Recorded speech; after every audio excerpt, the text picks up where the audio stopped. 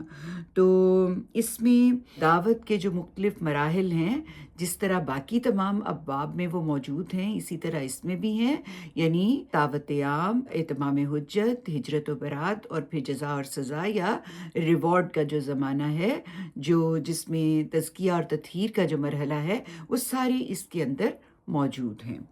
اور اس میں یعنی جو سورت سبا ہے، وہاں سے جب یہ شروع کرتے ہیں ہم، تو جو سبا اور سورت فاتر ہے، یہ دو صورتیں جوڑا صورت ہیں، اور ان میں جو مرحلہ ہے وہ مرحلہ انذار عام ہے، جس میں کہ تمام لوگوں کو اللہ کے رسول کی طرف سے دعوت پہنچ رہی تھی۔ وہ دعوت جس میں کہ ان کو تنبیہ تھی، انذار تھا، بشارت تھی، بتایا جا رہا تھا کہ اللہ کی طرف سے وحی جو نازل ہو رہی ہے، اس میں جو احکامات آ رہے ہیں ان کو مان لیا جائے، لیکن جو نہیں مان رہے تھے ان کو انذار کیا جا رہا تھا، اور جو مان رہے تھے ان کو بشارت دی جا رہی تھی۔ تو جو اس کے بعد اگلی صورت جو صورت یاسین ہے، وہ ایک منفرد صورت ہے، اور وہ اس سے مرحلہ تمام حجت شروع ہو جاتا ہے اس میں، اور اس کا خاتمہ جو ہے وہ صورت سواد پہ ہوتا ہے، جو 38 سورہ ہے، اور اس میں ان ساری جو صورتیں ہیں اس میں اتمام حجت جو ہے اس کو نمایاں طور پر ہم دیکھ سکتے ہیں، اس میں کہ اتمام حجت کیا ہے اللہ کے رسول نے ان لوگوں پہ جو ان کو ماننے سے انکار کر رہے تھے۔ تو اس کے بعد الاقاف یعنی 46 تک، جس میں کہ سورت زمر ہے، سورت مومن ہے، حامیم سجدہ ہے، سورت شورا ہے، الزخرف ہے، دخان ہے، جاسیہ ہے، اور الاقاف، یہ تمام جو صورتیں ہیں یہ مرحلہ ہجرت و برات کی ہیں، یعنی جب آپ کو اجازت مل گئی کہ اب آپ یہ جنہوں نے ماننا تھا انہوں نے مان لیا، جو انکار کر رہے ہیں انہوں نے انکار کرتے چلا جانا ہے، تو اب یہ جو ہے اس میں ہجرت و برات اور آخری اقدام جو ہے اس کی تیاری کی جائے۔ اور پھر اس کے بعد جو فتح اور نصرت کی بشارت اور تزکیہ اور تطہیر کے مرحلے ہیں، وہ بھی ان صورتوں میں، یہ جو میں نے آپ کو یہ صورت زمر سے لے کے صورت احقاف تک بتائے ہیں، اس سب میں یہ معاملات ڈسکس ہوئے ہیں، زیر بحث آئے ہیں، اور اللہ تعالیٰ نے اس کے ذریعے جو ماننے والے اور نہ ماننے والے ہیں ان دونوں کو بیان کر دیا کہ وہ ان کی پوزیشن کیا ہونے والی ہے۔ اور پھر آخر میں صورت محمد اور صورت فتح اور صورت حجرات، یہ تینوں صورتیں جو ہیں یہ مدنی صورتیں ہیں، اور یہ جو صورتیں ہیں یہ بھی جو اس مدینے میں جانے کے بعد جو تزکیہ اور تطہیر کیا جانا تھا، اور جو اس زمانے کے جو ایمان لانے والے لوگ جس طریقے سے ایک نئی ریاست کا حصہ بن رہے تھے، اور جس طریقے سے ان کو معاملات پیش آ رہے تھے، ان کے اندر جو خدشات تھے، جو چیزیں ان کے سامنے آ رہی تھیں، جس میں کہ نبی پاک صلی اللہ علیہ وآلہ وسلم کا جو سٹیٹس ہے، نبی پاک صلی اللہ علیہ وآلہ وسلم کے ساتھ جس طریقے سے انہوں نے معاملات کرنے ہیں، ان کو زیر بحث لایا گیا۔ اور جو یہ اس مرحلے میں، یعنی یہ 3 صورتیں ہیں جو مدنی ہیں، اس میں جو صورت حجرات جو آخری صورت ہے، وہ ایک ایسے جیسے ایک یونیک سورہ ہے، یہ جیسے تیسرے چیپٹر میں ہم نے دیکھا تھا نا صورت نور ہے، اور چوتھے چیپٹر میں ہم نے دیکھا تھا صورت احزاب، اب یہ 5ویں چیپٹر میں صورت حجرات ہے۔ یہ اس لحاظ سے کہ اس میں جو باتیں ڈسکس ہوئی ہیں اس میں وہ باقی جو 2 صورتیں صورت محمد اور صورت فتح ہے اس کے جوڑے کی صورت میں نہیں ہے، بلکہ یہ منفرد صورت ہے، جس میں کہ وہ احکامات یا وہ اخلاقی اصول، وہ تمام اخلاقی باتیں جن کے اوپر ایک معاشرہ قائم ہو سکتا ہے، جو ایک نیڈڈ معاشرہ ہوتا ہے، ایک صحیح بنیادی اصول جس کے اندر اللہ کے دیے ہوئے جو اخلاقیات پر مبنی ہوتے ہیں، ان پہ جو معاشرہ قائم ہوتا ہے، اس کی اساسات، ان کی بنیادیں اور ان کے جو بنیادی اصول ہیں ان کو یہاں پہ بیان کیا گیا ہے۔ تو یہ ایک میں نے آپ کو انٹروڈکشن دے دیا ہے جو کہ اس چیپٹر میں ہم پڑھنے جا رہے ہیں۔ تو اب ہم ایک ایک کر کے صورتوں کو دیکھ لیتے ہیں، بلکہ جوڑا جوڑا کر کے ہم دیکھیں گے۔ جو پہلی 2 صورتیں ہیں سورۃ سبا اور سورۃ فاطر، یہ مرحلہ انذار عام کی صورت ہیں، تو ہم ان کو دیکھتے ہیں کہ اس میں کیا کہا گیا ہے۔ تو یہ جو سورت سبا ہے، یہ سورت کی ابتدا جو ہے وہ اس بات سے ہوتی ہے کہ جب ہم ایمان لاتے ہیں، جب ہم توحید کا کلمہ پڑھتے ہیں، تو آٹومیٹیکلی شکر گزاری جو ہے اس کا جذبہ ہمارے اندر پیدا ہونا چاہیے۔ تو یہ بتایا ہے کہ پورے دین کی جو عمارت ہے وہ توحید پر قائم ہے، اور جب قیامت برپا ہونی ہے، جب آخری مرحلہ آنا ہے، تو اس میں اس کا مقصد جو ہے وہ جزا اور سزا ہے۔ یعنی پہلی ابتدا جس سے ہوتی ہے وہ توحید ہے، اور آخر جس پہ ہوتی ہے وہ قیامت ہے، اور وہ جزا اور سزا ہے۔ اور شکر گزاری کے لیے اس میں مثالیں بیان کی ہیں اس صورت میں، حضرت داؤد کی، حضرت سلیمان کی، جن کو اللہ نے بادشاہی دی، جن کو اللہ تعالیٰ نے بہت بلند مرتبوں پہ فائز کیا، رسالت، جن کو اللہ نے چنا، اور پھر چنا ہی نہیں بلکہ ساتھ ساتھ ان کو بادشاہی بھی دی۔ ایک تو ان کو نبوت اور رسالت کے لیے منتخب کیا، اور پھر ان کو بادشاہی بھی دی، لیکن ان کا رویہ کیا تھا؟ ان کو مثال بنایا ہے شکر گزاری کے لیے، کہ ان کا رویہ شکر گزاری کا تھا، جو کہ بہت ضروری ہے۔ اور ناشکری کی مثال کے لیے سبا کا علاقہ جو ہے اس کی مثال دی، جہاں پر اللہ تعالیٰ نے اس کو بہت بلیسڈ بنایا، اس کو اللہ تعالیٰ نے بہت نعمتوں سے نوازا۔ بہترین وہ علاقہ تھا جس میں کہ یہ یمن کا علاقہ ہے، جس میں کہ اللہ تعالیٰ نے اپنی رحمتوں اور برکتوں کی بارش کی ہوئی تھی۔ تو چاہیے تو یہ تھا کہ اس کی نعمتوں اور برکتوں کی شکر گزاری کا رویہ اپنایا جاتا، لیکن انہوں نے ایسا نہیں کیا۔ تو اللہ نے 2 مثالیں، یعنی حضرت داؤد اور حضرت سلیمان کی مثال شکر گزاروں کے لیے پیش کی، اور سبا کے علاقے کی مثال ناشکروں کے لیے پیش کی، اور بتایا کہ تم اس آئینے میں دیکھ لو، یعنی جو اہل قریش ہیں وہ دیکھ لیں کہ وہ کہاں کھڑے ہیں۔ اور نبی پاک صلی اللہ علیہ وسلم کے لیے اس میں تسلی ہے کہ جو ان پہ ایمان لا کے شکر گزاری کا رویہ اختیار کریں گے، تو پھر اللہ تعالیٰ اپنے شکر گزاروں کے ساتھ جو معاملہ کرتے ہیں وہ بھی اس میں بیان کر دیا ہے۔ اس کے ساتھ یہ دونوں صورتیں جو ہیں یہ انذار اور بشارت کی صورتیں ہیں، جس میں اللہ تعالیٰ کی شکر گزاری کی دعوت ہے اور توحید کا اثبات بھی ہے۔ اور پہلی جو صورت یعنی صورت سبا ہے، اس میں تاریخی استدلال، اور دوسری جو صورت ہے صورت فاطر، اس میں جو ملائکہ کی الوہیت جو ہے نا، یعنی ان کو جو خدائی کا درجہ دیا جاتا تھا، یا ان کے اندر جو خدائی کی صفات سمجھی جاتی تھیں اہل قریش کی طرف سے، ان کی نفی کی گئی ہے۔ اور انہیں الحمدللہ سے شروع کر کے ان کے اس تعلق کی طرف قرآن نے اشارہ کر دیا ہے کہ شکر گزاری جو ہے وہ اصل مطلوب چیز ہے۔ جب آپ اللہ کی توحید، وحدانیت، اس کے لیے کلمہ حق پڑھ لیتے ہیں، جب آپ اسلام میں داخل ہو جاتے ہیں، تو پھر اس کے بعد جو پہلی بات ہے وہ شکر گزاری ہی بنتی ہے۔ تو یہ دونوں صورتیں جو ہیں اس میں خطاب